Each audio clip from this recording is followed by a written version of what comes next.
Dear friends, I'm Dr. Rodrigo Rodriguez, Medical Director of BioCare Hospital, and I'm doing a third and final general program about cancer. I have tried to put together a lot of information that you will not find, at least compressed in very few segments, about cancer, a deadly disease that we all fear. A word you don't even want to listen to. That's what we're going to be talking about today, as we have had in two previous programs about cancer that you can connect if you just follow me. I felt that every time we have cancer, every time you want to read about cancer, you find so many dispersed information here and there, talking about this, talking about that, that's difficult to put everything under a single lens and be able to analyze, to understand. That's probably the key word, understanding cancer, in order to see what can we do, how can we defend ourselves, how we can fight it off, and finally, how we can defeat it. And all this information I have gathered through many years. I put a lot of personal experience in these podcasts, but I also have read and reviewed the current terms of medical research in this 2023 when we're talking about this. So bear that in mind. And what I discovered is that, which I said it many times, I'm now retired, a teacher at the School of Medicine of the University in Baja California, medical school. And I used to tell students that as much as we know, as so much science as we have, so many research papers as we can read, there's not a definite definition of what cancer is. So we go by what it does, by describing the effects of the cancer in order to try to figure out what it is. And we know that it's very important that cancer doesn't come from the outside. It is an internal uprising of a group of cells that will reproduce and create a tumor thanks to a number of genetic damages that have occurred in our lifetime. And those genetic damages, which by the way can be avoided, okay, we have said it many times, genetic doesn't mean you're doomed. Genetics means that you have that possibility. And depending on what you do with your life, how you treat your body, those possible bad traits can manifest or can be suppressed, and you're free of disease. So, nevertheless, those genetic changes can produce this group of cells that will sabotage everything in the body, that will clump together, that will grow without any possibility of control, and finally to detach from the original tumor and go and get secondary tumors anywhere else in the body. And we have also said that this, which is called metastatic disease, is what kills over 90% of people. If cancer didn't spread, we'd be telling a total different story. But cancer spreads, and it can spread to the liver, to the lungs, to the brain, to the bones, you name it, and kill you. So that is what the end result of cancer growth and spreading could be as end of the story. So with everything that we know about how it can be originated, how things can happen, we have discussed the strategies that we have to do in order to avoid this in the first place, and second, to try to understand them to create strategies that are going to help us to fight off if worse comes to worse and we get a diagnosis of cancer. At this point, I want to talk about something very important. Once anybody tells you you have cancer, it's very important to understand that we have alternatives. Alternative cancer therapy has been vilified by some people because they just don't understand the concept. Alternative means that if I have a problem, I have to review each and every possibility that I have to solve it. Even something very small that can contribute to a small percentage of my cure is important because every point counts. I'm going to give you an example.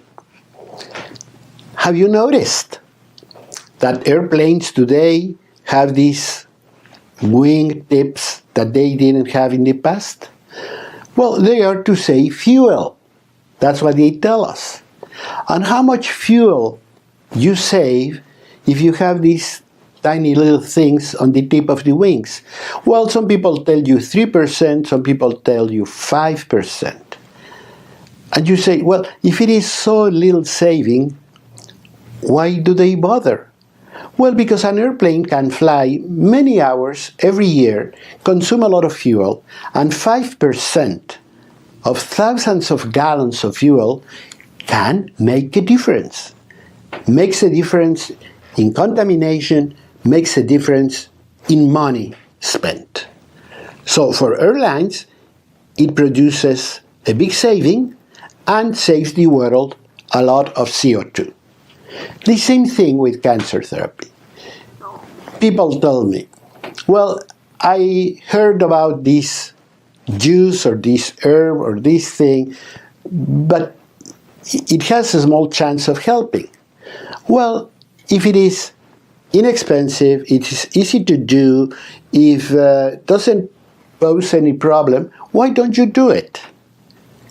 Let's say some people are going to tell you you have to increase your vitamin A if you have a cancer, so why don't you take carrots or carrot juice? Well, that's easy to do. I could do it. And if it contributes 1% to my improvement, that 1% is a welcomed 1%.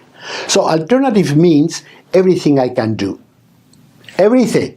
And that includes surgery, chemotherapy, radiation therapy, diet, detoxification, anti-inflammatory strategies, whole body hyperthermia, hyperbaric oxygen chamber, etc.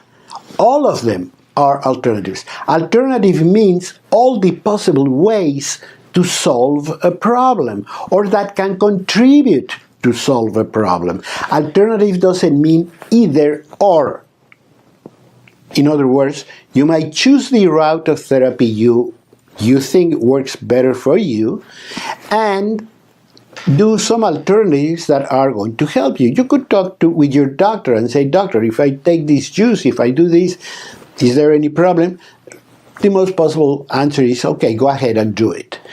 If it can help you, do it, even if it's a small percentage. So we have to know that, because that will allow you, once you have cancer, once you're given that diagnosis, to sit at the table with your family or at the desk with your physician and say, doctor, what else can I do to help myself? This is important because, as I told you, you're going to have a disease, you're going to have to fight off, and every single thing that can help you to feel better, to shorten the therapy, to reduce the cost, whatever, is going to be a welcome add-on to your therapy.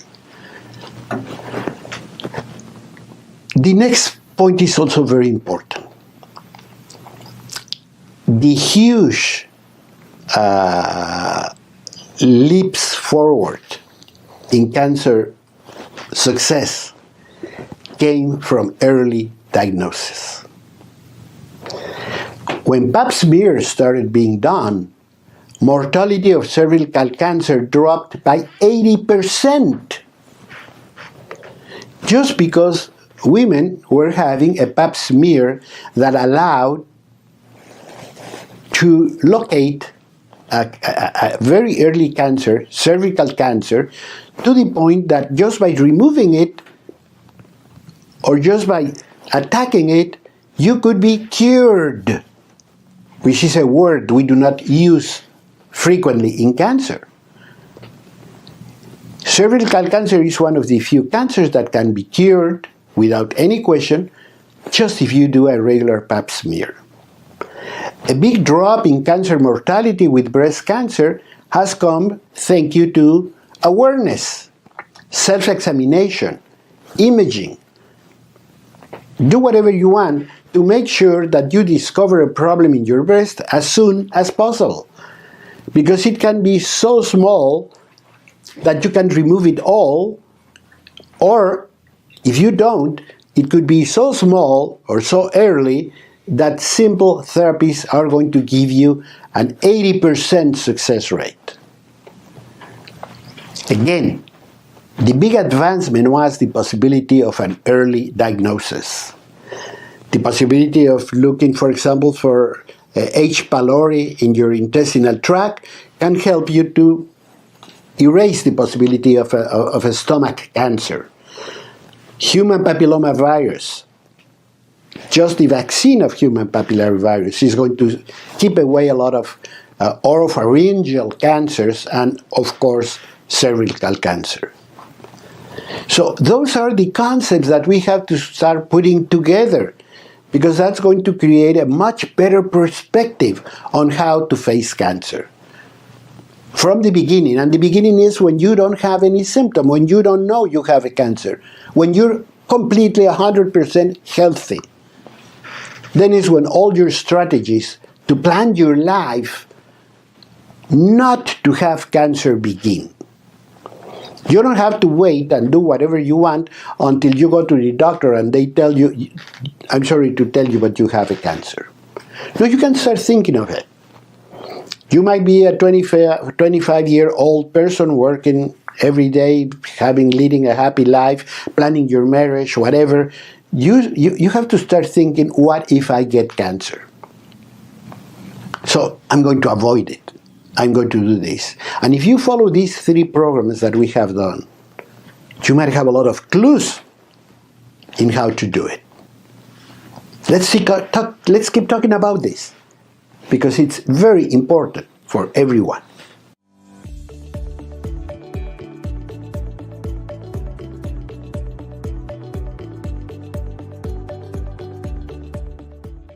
You are with Dr. Rodrigo Rodriguez, Medical Director of BioCare Hospital.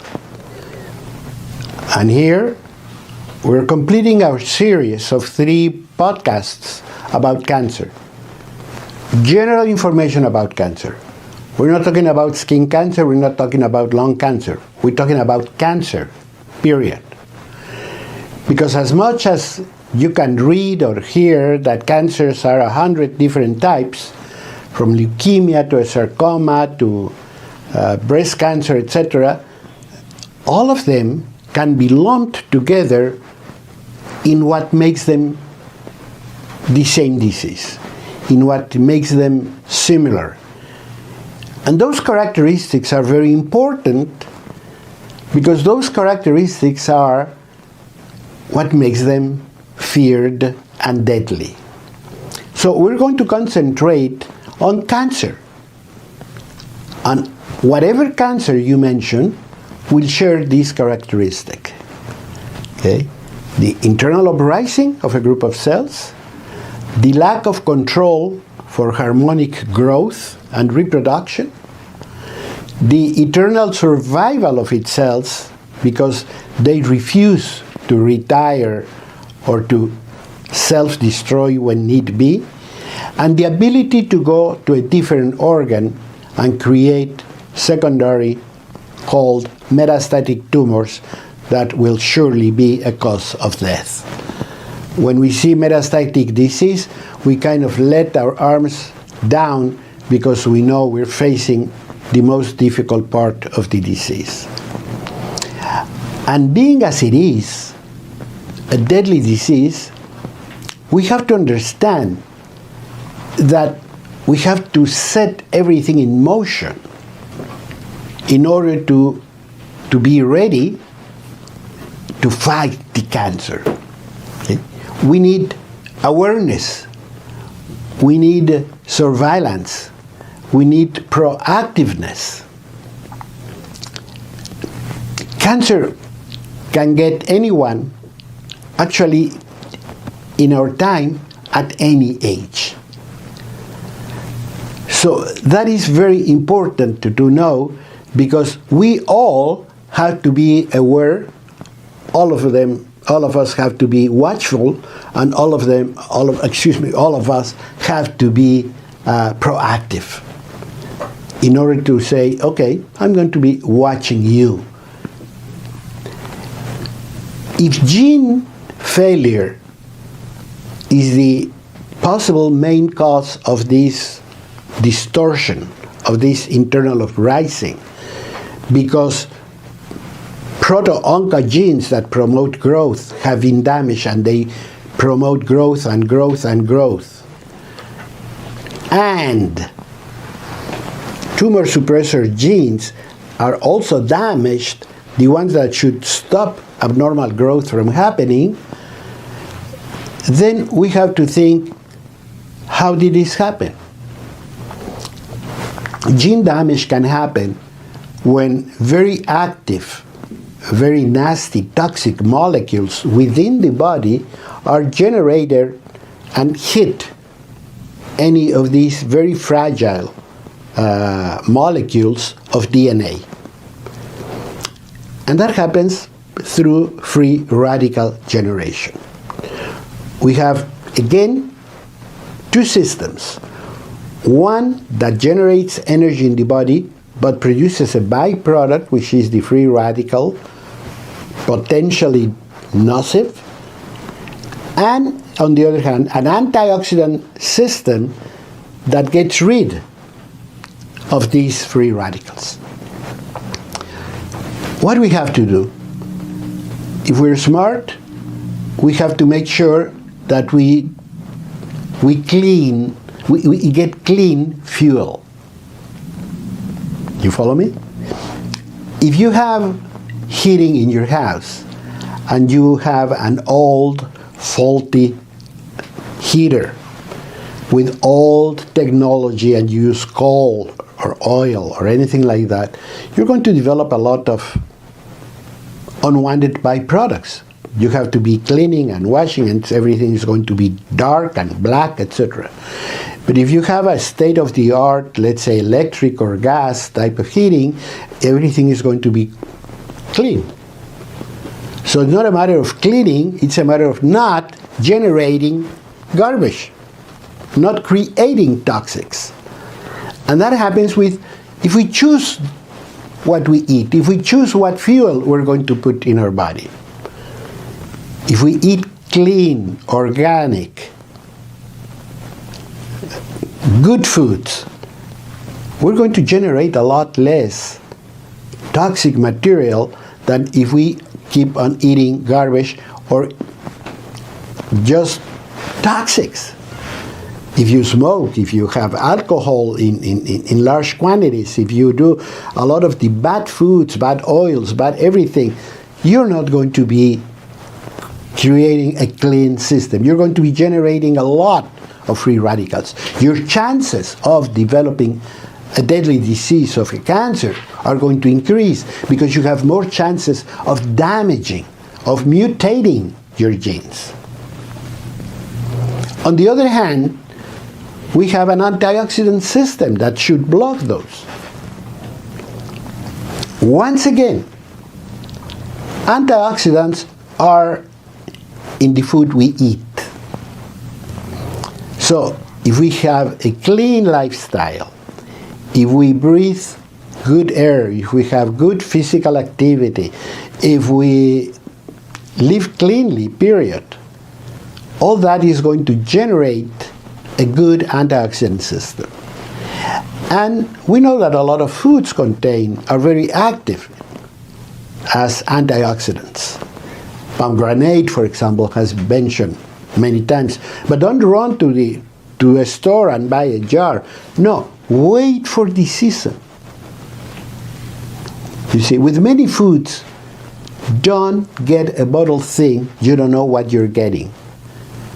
But if you just have pomegranate every time that's in season, then you're going to be having a great thing, because you're going to have those fantastic red petals of juice and eat them. And you can freeze them if you can have them later on. But don't buy anything pre-packed.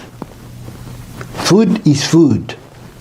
Anything in a can or anything like that, anything that has a label to read is not food. So, if you do that kind of thing, you eat organic, you eat things that have not been overwhelmed with chemicals and flavoring, and etc., those things are toxic. They not only generate more free radicals, but they don't contribute to the antioxidation. But when you have a healthy system, you should have very few free radicals with a very active antioxidant. And that is going to create a healthy cell. The possibilities of damaging or mutate a gene are a lot less. So we're going to be healthier. Statistics begin to prove that people that eat organic, that choose foods, that think twice about what they put in their mouths, live longer with less disease. I don't think it's difficult to understand. It's like your car, it's like your heating at home, it's like anything like that. Depending on the quality of the fuel and depending on how you clean whatever residues are, you're going to be healthy. And of course, the less there is to clean, the less effort you have to do to clean. If you keep your house clean, if you watch what you do at home, you don't have to go and vacuum clean and scrub and do anything every day. You might have to do it once a week, but you have to keep it clean. If you remove your shoes before entering your house, instead of entering with everything you picked up on a sidewalk, that's a great idea. It's not in our culture, but we should adopt it.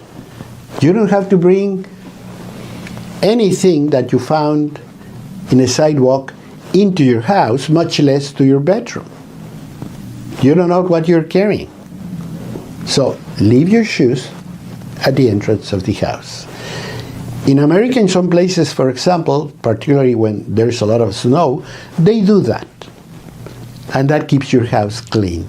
That's what you have to do with your body. Keep it clean, so cleaning effort is a lot less. But the more toxics you have, the more chances you have to produce a mutation in either the genes that promote growth or the genes that stop abnormal growth. You need them healthy. And in order to do that, remove toxicity from your life. Cigarette smoke is the best example. People that smoke generate more cancers than the general population because they bring in directly the toxic into their bodies. So don't do that. You shouldn't do that. And you should tell your children, I'd love you to follow me on these 3 broadcasts. And I'd love you to discuss it and talk about it with your family, with your friends. Follow me, go to social media, get information. This is information that's so vital that we have to talk about it every day. It has to be there. Once again, we have to talk about it every day because we're going to need awareness. We're going to need surveillance. and we're going to have to be proactive. It's not only knowing about it, it's not only being watchful, but it's doing something to make sure that everything around us and inside us changes for the better. And if you have cancer and you start doing that, that's going to give you that extra 3-5% survival over if you don't do anything. And that can mean a lot. So don't think, well, I already got cancer. What's the use of eating organic? What's the use of stop smoking? It can add to your well-being. It can add to your therapy. It can add to the success of your story. So think again. Watch this podcast again. Follow it. Share it. And keep on talking with you.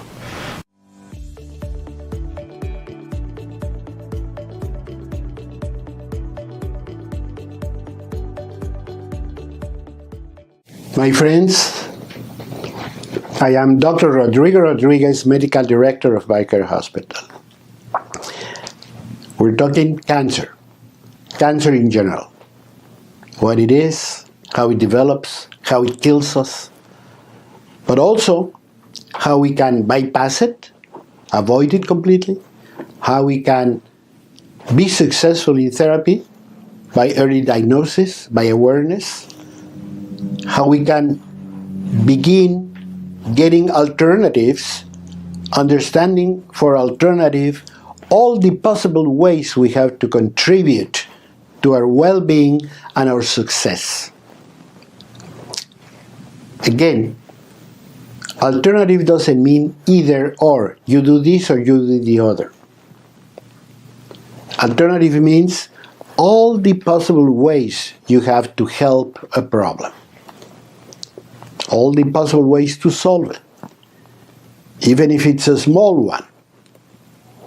If you're in a financial crisis, well, selling something and make a garage sale might be a way to bring some money in. And you might say, but it's not going to solve the problem. No, but it's going to contribute.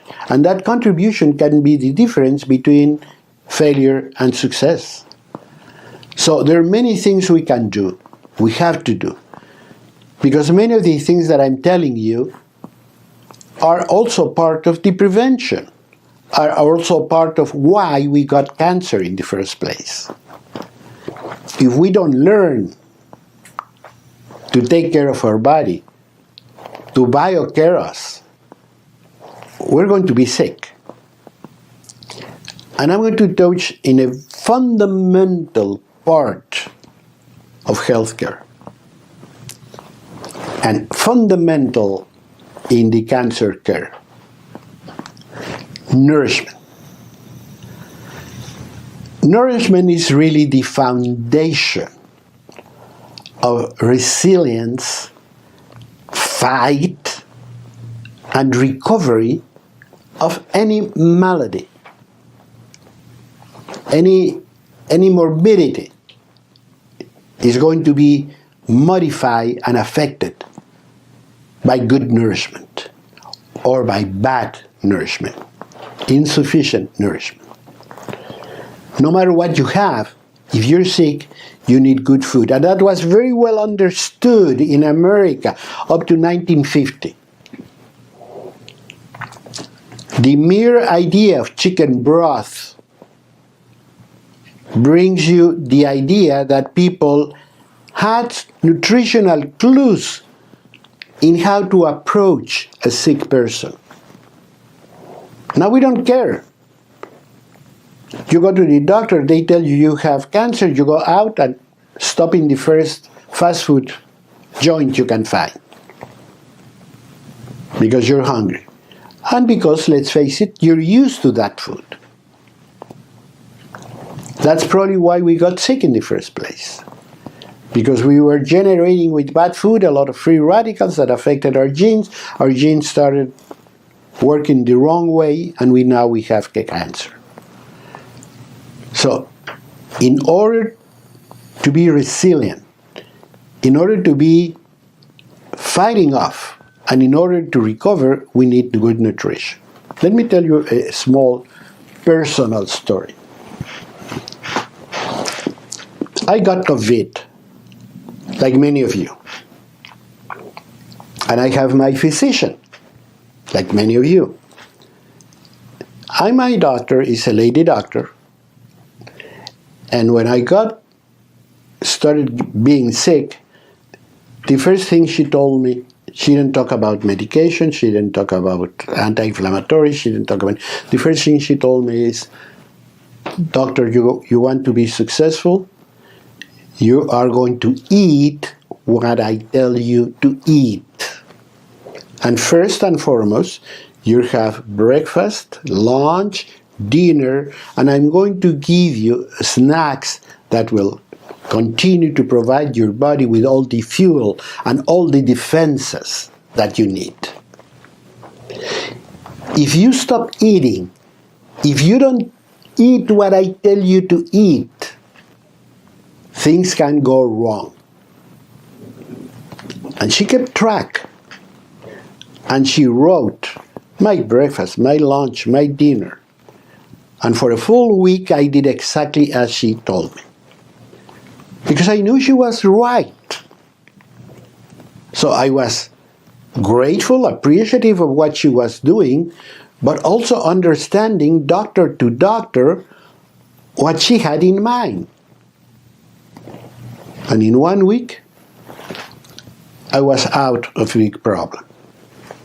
Recovering from that was a little bit lengthy, but I got over it. So that's how important it is. Now, we have a problem with cancer. Among all the tricks that cancer has under the sleeve, one is very important. Cancer patients immediately start refusing food. That is a phenomenon that, being very honest, I don't fully understand. Why people with cancer all of a sudden tell you, but I'm not hungry. And many of them, it's worse. They say, I don't find any food really appetizing. And some of them find food, frankly, repulsive. I know cancer patients that tell me, doctor, don't even show me that food. It makes me sick. And the family tell you, we have to fight for every little spoon. But believe me, nutrition is important. So the minute you find out you have cancer, you have to start eating well. And if you have problems, we have to see how we are going to solve them. BioCare Hospital is a full hospital. So we have assets that we can set in motion that can change completely the history of what I'm telling you. So many times I have had a patient that tells me, doctor, don't even bring food nearby because it makes me sick. And I say, don't worry, don't eat. And the family gets shocked. How come you're telling my dad not to eat when that is one of the problems? I said, don't you worry. And we place a catheter and we do intravenous nutrition. That is one of the big advancements I have seen in my professional life that can change the way cancer can evolve. Cancer therapy can evolve. Because to make things worse, patients are not only against eating, patients are not only refusing eating, but the therapy itself, people with chemotherapy, people with radiation, people with all these things, they simply cannot eat. But to be able to do full intravenous nutrition can change it all. And we started doing that and looking at the results and see how people recover. You cannot recover if you don't have means to be recovering. But then you see how people start recovering, smiles come back, they start feeling better, and one day people tell you, you are in the office call and you're saying how you feel, how you're doing, and then before they leave they say, "Doctor, by the way, you know what's for lunch today?" Hunger comes back because healing is taking place. So that's one of the big advantages that we have. And there's medical literature that backs this up. Good nutrition improves immune performance, which is absolutely critical and crucial for cancer defeating, for cancer fighting. And this same medical literature shows evidence of better survival when nutrition is addressed correctly. And once again, sometimes it's not that you have to push the patient to eat, but you have other tricks also under the sleeve to beat the tricks of cancer.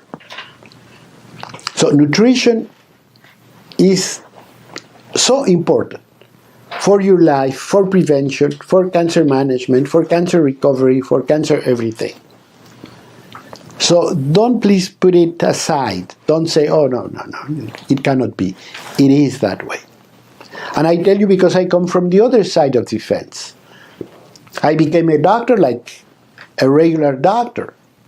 And the first time somebody told me about nutrition, I thought, no, this cannot be. When I began working with cancer, I'm a nuclear physician, I could see who was doing better, who was doing worse. But out of the people that were improving, I saw that many of them came from one same doctor. It took me 2 seconds to get to that doctor's office and ask this doctor, "You know something the rest of us don't know. Your patients are improving with cancer. What's what you know that we don't know?" She smiled, was a beautiful medical doctor, a lady doctor, and she told me, "Nutrition." I said, "Come on, don't tell me that. Don't tell me that chicken soup is going to do the trick." But it did. So I'm not saying you drop everything else you're doing. I'm saying you are complementing, you are integrating all your alternatives in a smart way to help the patient. Because ultimately, your final goal, what we love to see, is a patient that begins improving, that begins to eat, that begins to move, that begins to smile, and live again. That is the ultimate goal. So we have to review, as I told you, with your physician, with your family, with your loved ones, what alternatives do I have, which are complementary to the other? How can I help to put everything together to have a successful outcome? That's the most important, because I always tell people, I don't care about numbers. I don't care about even statistics. I care about successful stories. I care about your personal problem, not everybody else. So let's keep on talking about this.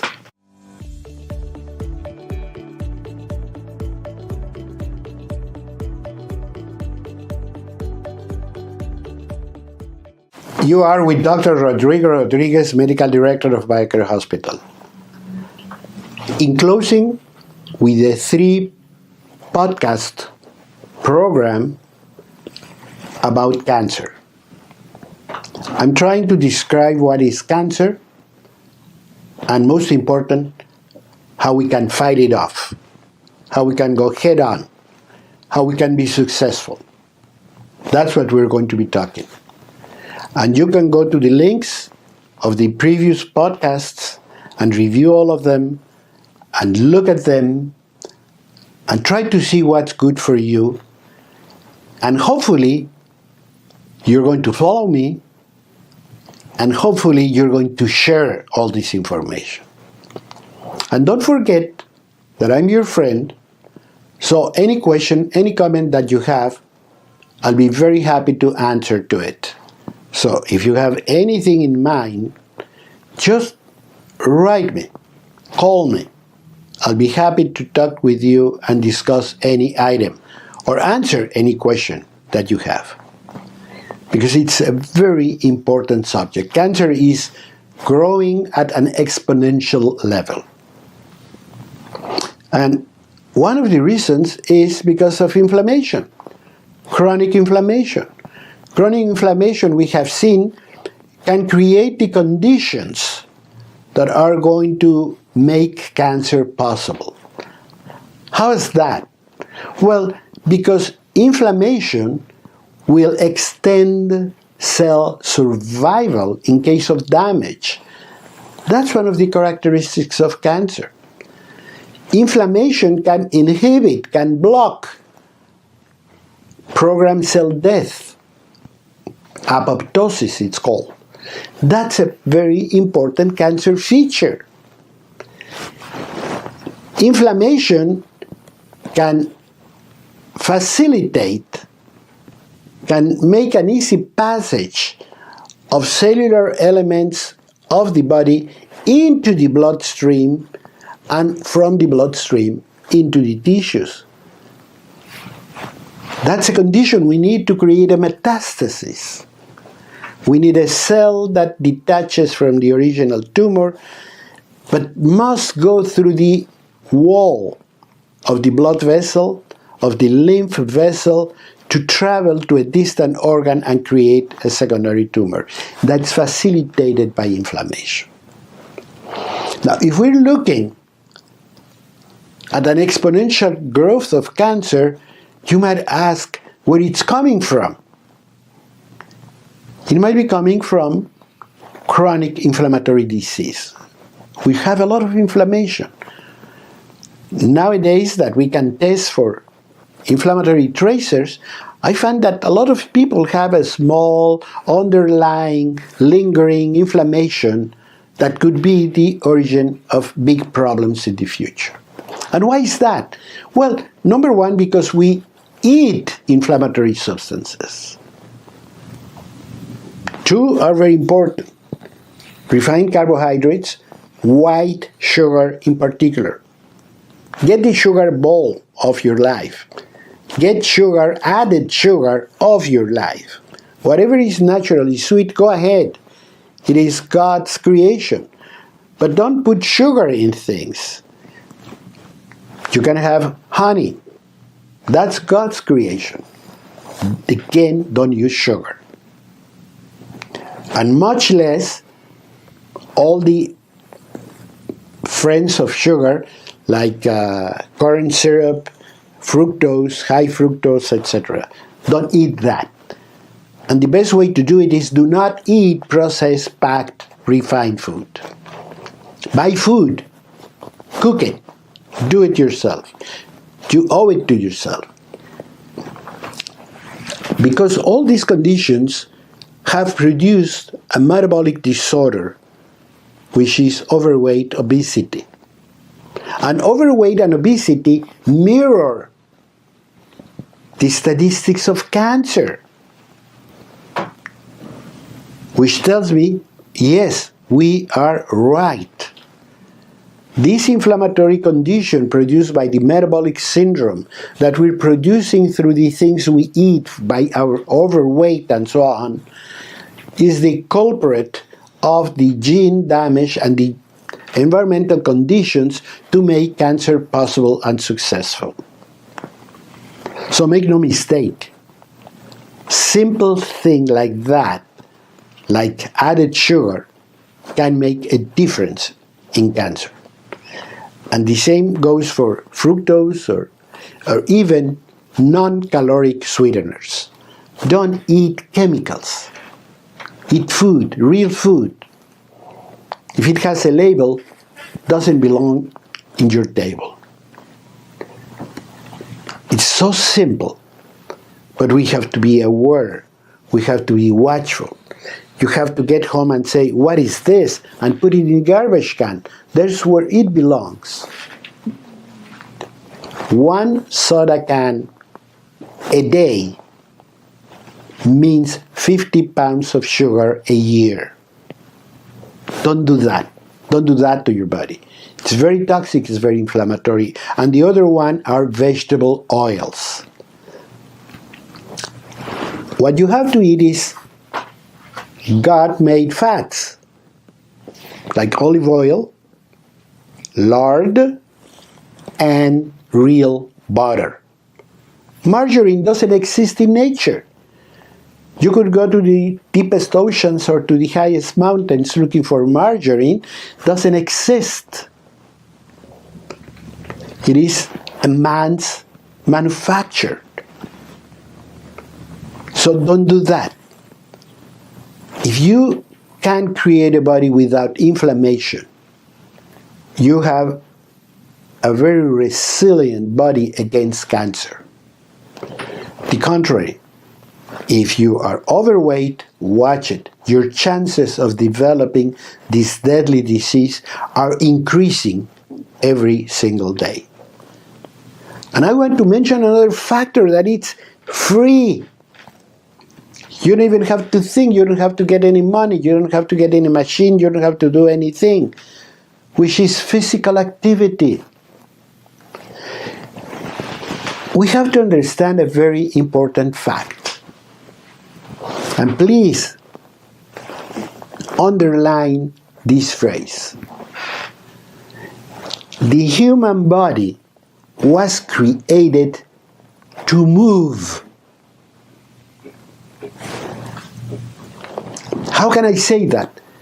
Because 2/3 of my weight are muscle, which means this body of mine was created to move.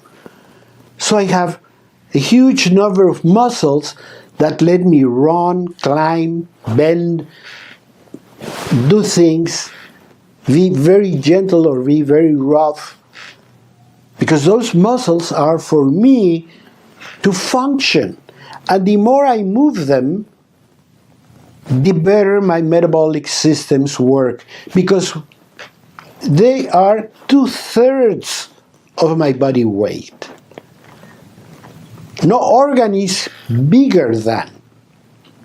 No system is more important metabolically than our muscles. Our muscles are a true Fort Knox. There's where we keep all the valuable materials of the body. Immunity, energy, anything. That's why when we see a very sick person, we see how they lose body mass. And we say, oh, he looks so skinny, because they're losing muscle mass. And when muscle mass is being lost, beware, things are serious. And how we can keep our muscles? Move, do things, get active. You don't have to go to a gym. I hate gyms. To me, gym is a terrible excuse to justify mentally something you should be doing. But go out and walk, vacuum clean, move the furniture, mow your lawn, climb stairs, don't use the elevator. Do a lot of things, because movement is anti-inflammatory. Movement helps your insulin to work better. Movement is anti-cancerous. It is so much that physical activity is becoming now, finally, part of cancer therapies around the world, and certainly in the United States. They are discovering that patients that move do better, function better, respond better to therapy. Now, you say, cancer patient, what can he do? He's bedridden. Well, he still can move their feet, hands, and so forth. Put your hand against their hand and say, push me.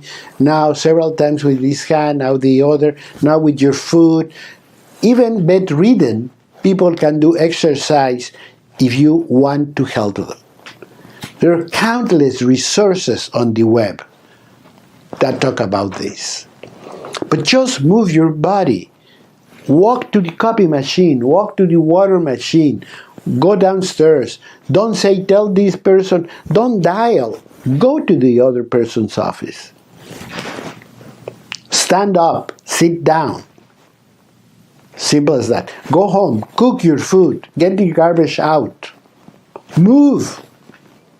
When people tell me about convenience, I said, you're killing yourself. When I look at a fast food place with a long line of people sitting in a car, they don't even bother to park and walk and order. You cannot do that to yourself. All those things, you can find them at BioCare. So I want you to call me. I want you to send me a mail. I want you to ask all the questions you want. That's free. I'll be very happy, and I hope these 3 cancer series are going to be of your liking and that you're going to be sharing with people. Till next time, I'm Dr. Rodrigo Rodriguez with BioCare Hospital.